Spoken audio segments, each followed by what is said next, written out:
Good. Okay, so Oh yeah. welcome to another conversation. Well, how are you? I'm good, thank you. How are you? Good. I'm fine. I'm fine. Sun is shining here, and it's not that warm, but it's nice. It's not gray, you know. So that's very nice. Okay. Yes. We have the same here. Spring seems to come for the next 2 days at least, we heard. Let's see how long it's going to last. That's true. That's true. Okay. I guess I don't need my glasses because I don't need to read anything. Although sometimes some people will write something. I'll have it here, but I don't need to have it. You know, I don't need to have it on the whole time. To avoid the little circles. Yes. Anyway. That's right. So, what did we agree on talking today? We said we spoke right about role models, right? About hope. About hope. And I think it's a very relevant topic. I think it's good to talk about it because in today's world, it's really easy to feel a little bit overwhelmed by despair.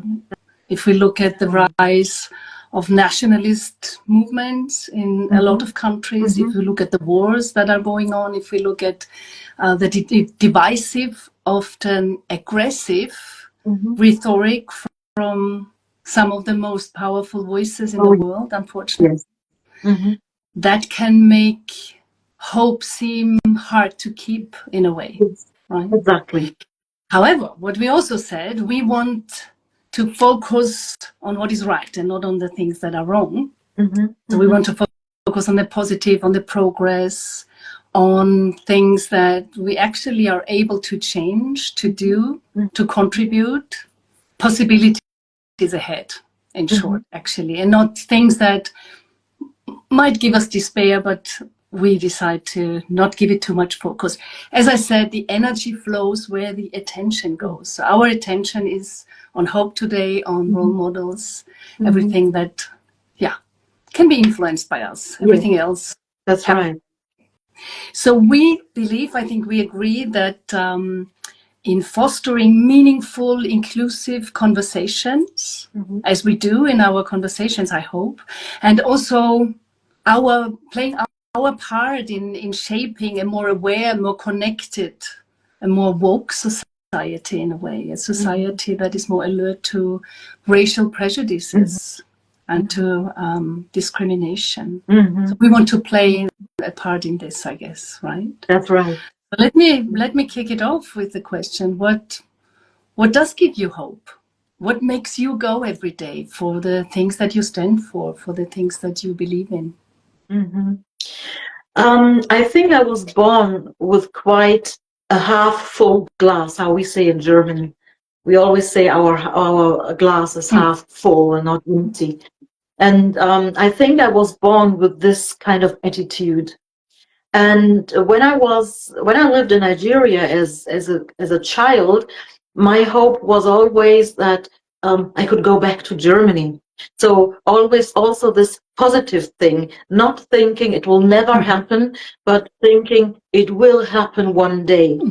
So this is something I'm really thankful for, that I have this ability to see all the situations in a positive way. Surely not all. I mean, if I'm sick or if I have a flu or whatever, I don't think it's something positive. Although I also think, okay, now you can sleep as long as you like. Yeah. So, but of course, something like that is not really positive. But all the everyday things, I really try to see positive things, positive means in these things, or I try to think. And that's similar to when I've got a flu or a cold, that I think, okay, what can you do to change it? Yeah. So not to sit there and to pity myself, but to think, what can I do to change my situation? Yeah. Not to lose yourself in that despair, right? Yes. I found a nice saying about hope. It goes, where did I write it down? Hope is a renewable option. If you run out of it at the end of the day, you get to start over in the morning. Yeah, that's right. And I think you had that a lot in your life, not only with, that one situation where you were in Nigeria, but everyday situations, those that you work a lot to change now, right? Those Yes. little things, maybe Yes. microaggressions in a way, but still aggression. Although that's not easy. That's not easy because you often face people who have a kind of microaggressive attitude out of whatever reason. Yeah, people who try not to see others, not to see others' needs. I mean, all of us, we face such people and we meet such people. And we always have to think how we can deal with these kind of people and not to give them too much power. That's also something that I try to always say to myself, don't give these people too much power. It's just like a dog. If you show a dog that you're frightened, the dog will bark. True. And that's the same with people. If you show them that you're frightened because of their attitude, then they love showing this attitude. So would you say that your hope is actually born? I mean, that's what I heard before. You say, I never give up. I never thought that there is no option. So is it born out of yourself? Is it like your own growth mindset that makes you keep that hope? Or how do you get hope if you look around you? Who else gives you hope? If it's not coming from yourself. I mean, I'm a mother, and this is something. Although my child is already a grown-up man, but it stays a child. It's still my baby. He's my child, and this is also something that gives me hope. Yeah, that gives me joy. Just seeing this life growing. Yeah. What else? I mean, I can be happy about little things, like in the morning, getting up in the morning, seeing the sun. Even if it rains, I think, well, that's also nice. Yeah. I think I'm one of the few people that love rainy weather because I always think, oh, that's nice. Then I can stay at home. If I can stay at home, I don't need to go to work. Then I think, well, that's nice. Then you can enjoy your inside, yeah, all the beauty that you have in your home. So there is hardly anything that gives me the dark side of life up to today. And I hope that it will continue. Yeah, and also little flowers or a bird. Yeah, I love it when I wake up in the morning and the birds are singing, how we say here. And so I really like all these things, or entering my car and just looking around and thinking, you are such a blessed person. What a beautiful car. Yeah, so all these things, or shoes. I love shoes. And then I say to myself, well, what a nice pair of shoes, and you can wear that today. Yeah, so I love life, and I'm able to see lots of positive things in my daily life. Again, that's coming from you. That's actually a great thing. The happiness. I don't know how to translate it. Das Glück des kleinen Moments, the happiness of small moments, of small things. Yeah. Even, I mean, a car is not a small thing, but no, but still, it can give joy. Or meeting people who are friendly. This is something that I realize, and to be honest, it doesn't really make me happy. I'm thinking why it is this way. When I'm outside or I'm going shopping, and I meet people who are friendly, then I realize that these people are friendly. I'm happy, but then I ask myself, why do you especially notice that these people are friendly? Isn't this something normal? You know what I mean? And then I realize that for me, it's perhaps nothing normal that people are friendly. Not because people are not friendly to me, but because I expect people to be grumpy and to be unfriendly. You know what I mean? Do you really? I wouldn't say you expect them to be. However, I think it's a talent that you have to really appreciate it when they are friendly, I think I have a similar talent. It really uplifts me if someone is naturally, authentically friendly, without trying too hard. Yeah, that's true. But sometimes I ask myself, why do I notice that when I enter a bus and there's someone who empties a chair for me because perhaps the person had a bag on that chair and the person takes the bag away and says, oh, have a seat. Then I ask myself, why am I so joyful about this situation? Isn't this normal? Yeah. And I notice, no, I don't expect it, and I don't think it's normal, and that's why I'm so happy to have this situation. Yeah. It should be normal, but it's true. We also have other examples. However, you seem to have a very positive approach and a very innate talent to focus on the positive, which is good. On the other hand, I think that led you to what you are doing today. Not looking at what was hard in your life, in your upbringing, but looking at, okay, I made it here. All the things that I achieved, and how can I now help others to, right? Yeah. To do the same, to also go their way, to not feel. Yes, to open doors. That's always what I say. I try to open doors. And I just had a conference today, and one young girl came to me and said, I have something where people can sign, so kind of document. Yeah, it was a certificate that she was there, that she attended the conference. And some people were there to sign this document. And she came to me, she approached me and she said, well, I would like you to sign this document for me. I didn't ask why.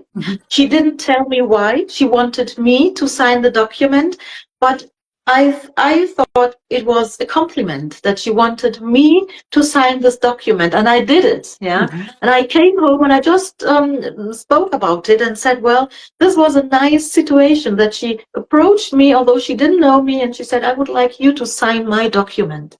And this is something. Love that. I love that situation. I really loved it. Absolutely.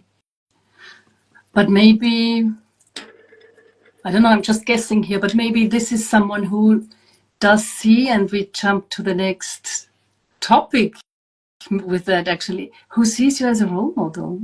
Yeah, perhaps. But I first want to ask you, what gives you hope? Because you're also such a positive person. Yeah, I think it is.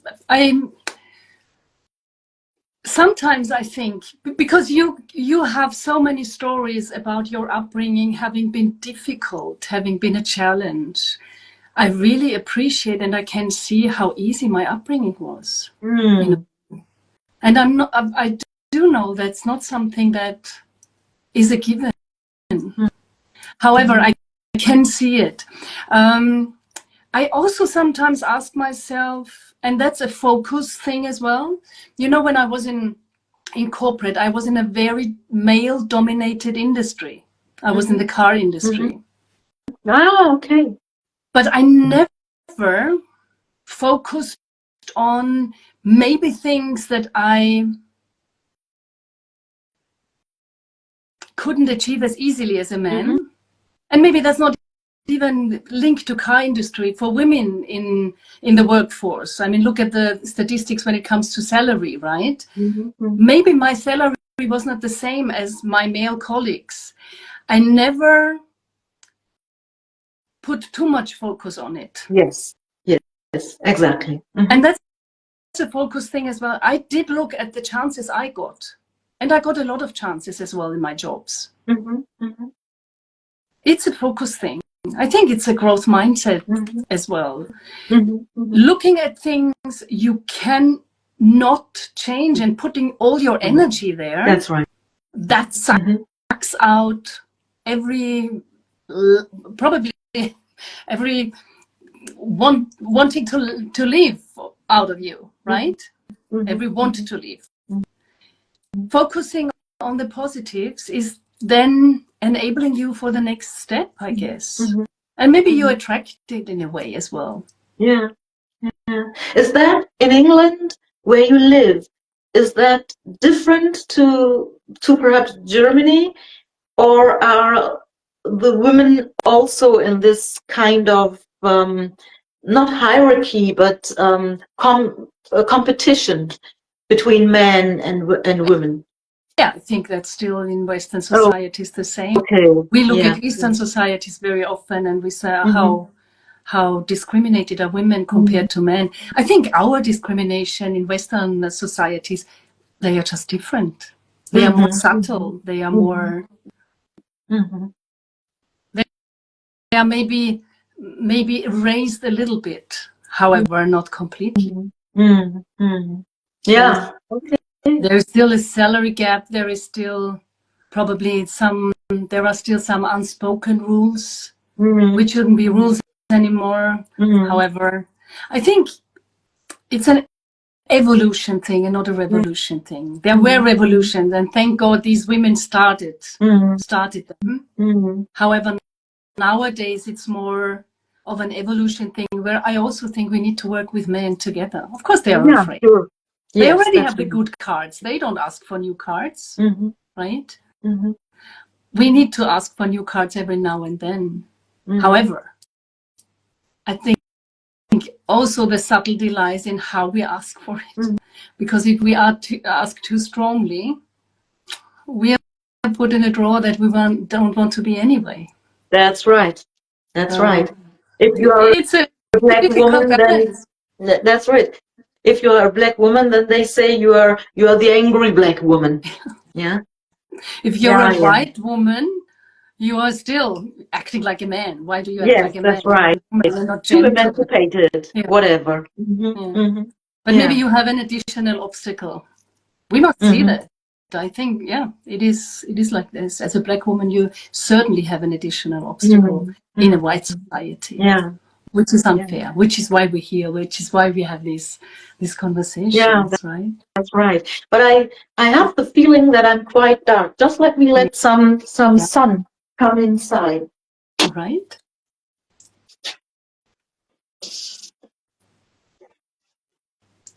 I hope it's it's a little bit nice. A little bit. Yeah. Okay. Yeah, you wanted to know something about role models, right? So we talked about you might have been seen as a role model by that young woman asking you to sign the document.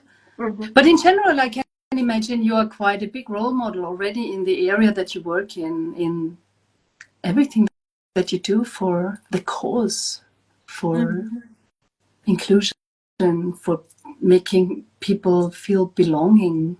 What does it do to you? What does that touch you? Does it? Yeah, this is a very interesting question because someone just asked me this morning nearly the same question, and I said, well, I don't really realize it. So it's not that I get up in the morning and so people, if you ask yourself why I'm adjusting my phone because it's new and everything here is new, that's why I have to get used to it. So it's not that I get up in the morning and say, well, Florence, you are a role model. No, never. It's just when people ask me about it, or when the media approaches me and says, well, we would like to produce a documentary about you with a title role model, then I think, oh, wow, they really think I'm a role model. And I mean, I love this. And it's something that I like being, but it's not that I tell this to myself every day. Yeah, of course not. But it's nice. It's okay. It's fine because I hardly had any role models when I was young, and I know how nice it is, how important it is to have role models or to have someone you can kind of look to. I don't want to say look up to, but look to. Yeah.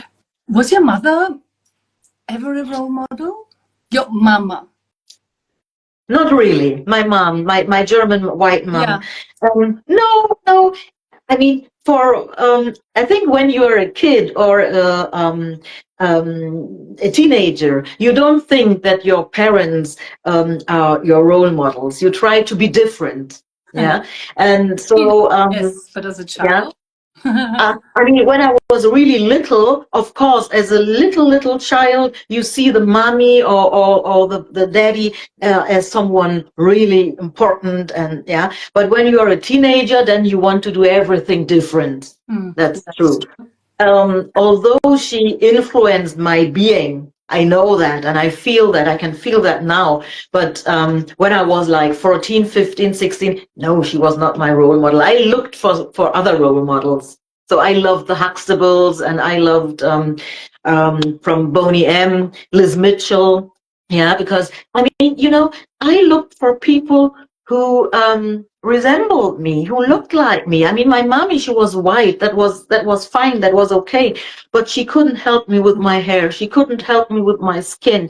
She didn't look like I looked. Yeah. So that's why I try to focus on people who are black women, black girls. And that was I hardly found them.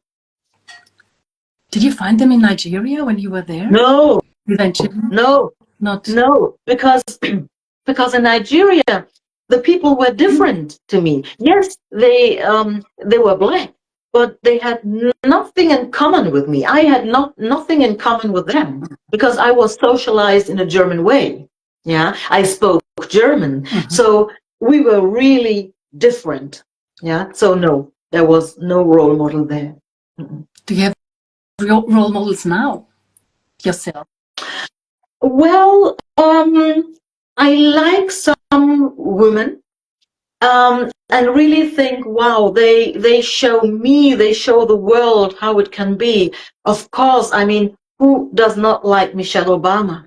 Who does not like Kamala Harris? I think she is great, and I don't think that she lost because she is now not the president, female president, but she even grew. So these are people I really like. Or Iman, the wife of David Bowie. She is great. I just think she's a great person. She's a great personality.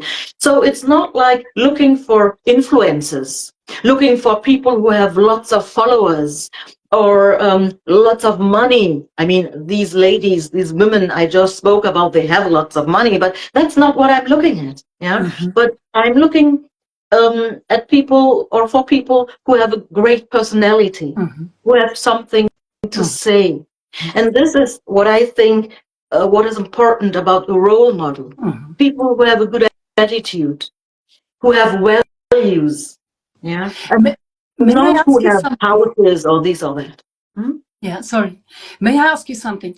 Are you still looking mainly for role models, black women, women from different backgrounds than white, for yourself in order to navigate a little bit that world? Just because you mentioned them. Yes, yes, you're right. You're right. But you know, I also have, perhaps I don't call them role models, but I also see people, women, who did good things, and they are not black. So of course, when I was younger, I looked at black people because I had so many white people around myself and hardly any black people, and I looked for black people. That's so. Yeah. And for example, Michelle Obama, she forced me, or let me say, she introduced me to color. Before she was on the media, I only had dark colors, what my wardrobe concerns. What my wardrobe concerns, only dark colors. And then she came into the media, and I saw her with bright colors. And before that, I always thought, no, bright colors, they don't fit me. I don't like that. And I saw her, and I remember when I looked into I think it was Instagram and Google and whatever, through a whole night. I didn't sleep. I just looked and Googled and did whatever and looked for her and her wardrobe. I always compared her skin to mine. And then I thought, okay, if she can wear red, I can also wear red. If she can wear green, I can also wear green. Yeah. And then I ordered lots of things in different colors. So, and Michelle Obama, it's her fault that now my wardrobe is more colorful. Yeah. I love that. But And let me tell you something. I always found that Black women can wear anything, any color. And they always... I mean, that's what I was told when I was young, and I hated this sentence. I really hated it, because the people always said, oh, that looks so bright and so great on you because you are Black. And I hated it. But when I saw this, it is like that. You can wear yellow, you can wear, but you can also wear brown, black, gray. Exactly. It also looks good. Exactly. I'm envying you for that. You can wear gold and silver and it always looks good, no matter what color. Yes, you're right. And when I saw this with Michelle Obama, then I was convinced. And then I ordered lots of things, and that topic, I could check it. I could check the topic. It was like, okay, check, good. Yeah. Okay. And I mean, Kamala Harris, okay, she came into our lives like 4 or 5 years ago. It's just a woman I really like, but I don't want to say that I need to learn something from her now, but of course, I mean, she is great. She is just great. But coming back to your question, yes, I also have white women, and then let me say white people, also men, who are just great people. And if I can call them role model or not, I don't want to say that, but these are people I like because they are good people. Mm-hmm. And they have a great attitude, not only friendly, but they have a valuable attitude. Yeah. And there I don't differ between Black or white. It's just, oh, this person is a good person, even can be Chinese or whatever. Yeah. So there's a difference to having a role model because you want to grow, and you need to look at a person who makes you grow, or to see a person and you say, well, this person is a good person. And that's why I like to look at this person, or to read from the person, or to listen to the person. Or be with them. Or to be with them, yes. So the difference for you, having a role model, means if you want to learn something, if you want to follow in a way, that would be a role model. Yes. Yeah. Yes. Yeah. If there's something I want to learn from that person. Yeah. All right. So do you see yourself as that role model? Do you think people want to learn from you? I want to learn from you.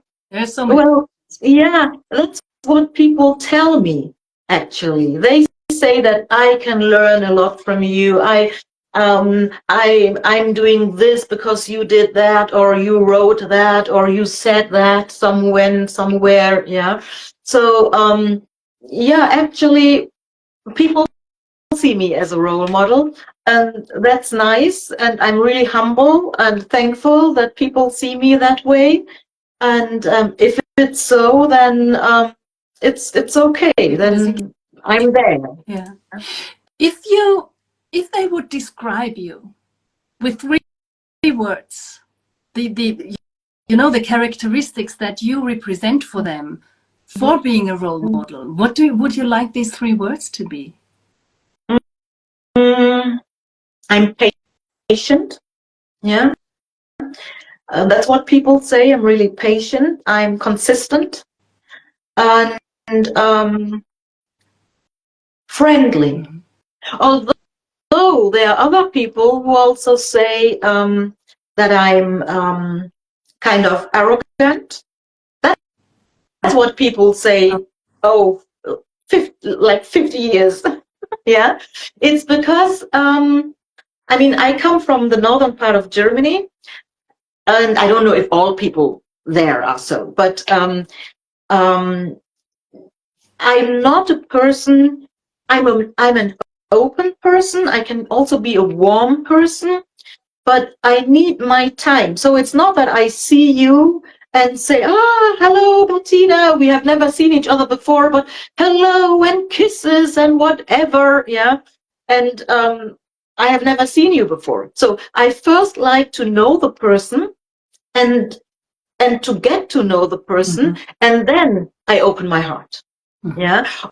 Or in German, we have the difference between du and sie. So when we talk to someone, in English, we just have the you. But in German, we have this, the polite sie, so the polite you and the friendly you. Perhaps I can describe it this way for the people who don't speak German. And I'm very, so I really think, when do I want to let someone use this friendly do?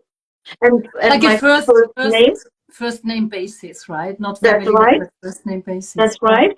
Or when do I say no, thank you? And I had this situation in my work field when someone approached me and said, "Oh, we have now been knowing each other for quite a long time. I am so and so, yeah. Let's say Carl, yeah. I'm Carl, and just let us use this do form." I didn't like that, and I said, "Thank you very much. I appreciate it, but I don't want it." And the person was really astonished. "What? You don't want that?" I said, "No, I don't want that." Yeah, it's I'm not really feeling it. So more time, more space. Yes, and more distance. I mean, it will never happen with this person, never ever. Yeah, but people describe me also as a person who keeps her distance. Yeah. So you have boundaries, and people need to make an effort maybe to prove. Yes, or to accept that I just simply want my distance. Yeah, I'm comfortable with the polite form as well. I don't mind it. I also don't see it as a separation from someone. Exactly. As you, I think there is a time and space for going to that next level where you are on the first name basis. Yeah. But maybe, I think that's a personality thing, and also because you have the same distance in English. However, it is more subtle. That's right, and I love that. Yeah, it's more expressed between the lines, because you can even call someone by the first name, and you still have that distance that we in German language have with the polite formula. Yes, that's right. Yeah. It requests a little bit of talent to read the details. However, they are there. Yeah, that's right. You mentioned something before about the influencers and the role models. Do you make a difference? Do you think influencers, in the way that we know them from Instagram, from other media, social media, should not automatically be role models? Or am I interpreting you wrong? Sorry if I do. No, that was correct. I think that lots of influencers are good people. I mean, I can't even judge them because I don't know them. Yeah. So I would be far away from judging influencers as good people or non-good people. No, I would never do that. But what I just wanted to say is that not only because you have like hundreds, thousands of followers that you must be a good person, or you are a person who has to influence other people in a good way. Yeah. So I just don't want young people. I mean, grown-ups can hopefully think, but kids and young people, I don't want them to just follow people just because they have lots of followers. So the state of the number of followers doesn't say anything about your personality. And this is what I would like young people to understand, that even a person with, let's say, 200 followers can be a role model. Yeah. So influencer is, out of my point of view, being an influencer can be very quick in the positive way, but also in the negative way. Yeah, you can be in whatever jungle camp and doing something nice, and then you are a good influencer, and then let's say a year later, no one wants to hear anything of you anymore, and or you did something that the people don't think is okay, and then they drop you. Yeah, so being an influencer can be a very quick high and a very quick low, what I think. Could we summarize that and look at the quality, not the quantity of the person when it comes to... Sure. And what a person what does, do they really stand for? Yes. I mean, you and me, we know too well that just talking into the camera or posting some pictures can also be fake. Yeah, absolutely. And this is what young people need to understand. I mean, if I go and post wonderful cars and a wonderful house, which is perhaps not mine, and some clothes and some bags from certain brands, yeah, and then I kind of play that I'm this very hip person, yeah. So I can play that being the hip person. Yeah. And my normal life is perhaps not hip, but I tell the people, you know, last year I had 1,000 followers. This year I have 10,000 and my first million and whatever. And then the people think, oh, wow, wow, I'm a bad person because I wasn't able to do it that way she did. And it's not true. So young people need to understand and need to look, is this really something that is true, or is it fake? Or do I have to talk to my parents about this, or just exchange opinions? Yeah, this is what I was thinking of. So your message is really look at what you follow. You look at the person behind and not only the message. Yes, that's right. And I think if an account has lots of bling bling, for myself, I think, oh, be very careful. The more bling bling, the more careful I am. Yeah. All right. Yeah. So what are your rituals to keep that hope? Your everyday things that you do to keep hopeful, to continue with your work, to make that difference, to act as that role model? Yeah. You see, I really love rituals. I really do. So I don't mean the brand. I mean, rituals I do every morning. Yeah. Like when I wake up, I first really think, okay, what day do I have, or do we have? What are my plans for today? Do I have certain appointments? So what kind of day am I looking ahead? And then, I mean, I love, I'm not really a person who likes to go to fitness studios, but I do my sports. I have my rebouncer and I do my sports. Yeah, your trampoline, I saw that recently on. Yes, that's right. Yeah. And I really love that. Yeah. Every morning, because not only to remain fit and to do something for my body, that of course, yeah, it's really good for my body. But as I'm on this rebouncer for 10 minutes, I open the window, I look into the nature, and I can't do anything beside that. I really have to concentrate on what I'm doing now for this 10 minutes. Yeah. And because I'm a person, while I'm eating, I'm writing emails, I'm doing this, I'm doing that. Yeah. Typical. But when I have this 10 minutes at the beginning of my day, there are no emails, no phone calls, no scrolling, nothing. No multitasking, just no a moment. No multitasking, nothing. It's really just me, myself, and I, and my rebouncer. And that's really, really lovely. So I really like them. Excuse me? You four. Come again? You yourself. Yes, we four, exactly, we four, yeah. So, and this is how I like to start my day. And then I know I've done something for my physique, and I've done something also for my brain and for myself, and then the day can start. And also the time in the bathroom. It sounds ridiculous, but as you asked me about my rituals, the time in the bathroom is really it's also my me time. Yeah, it's me, myself, and I and my toothbrush, me, myself, and I and my facials, and so on. Yeah, and my shower, and so on. I really love this time, and this is really like the first 2 hours of the day, of every day, is my time. And then I can go out, and then I can do multitasking and whatever. But this first 2 hours are really important to me. Yeah. Thank you for sharing. And this gives me strength and power and positive feelings. Yeah. Thank you for sharing that.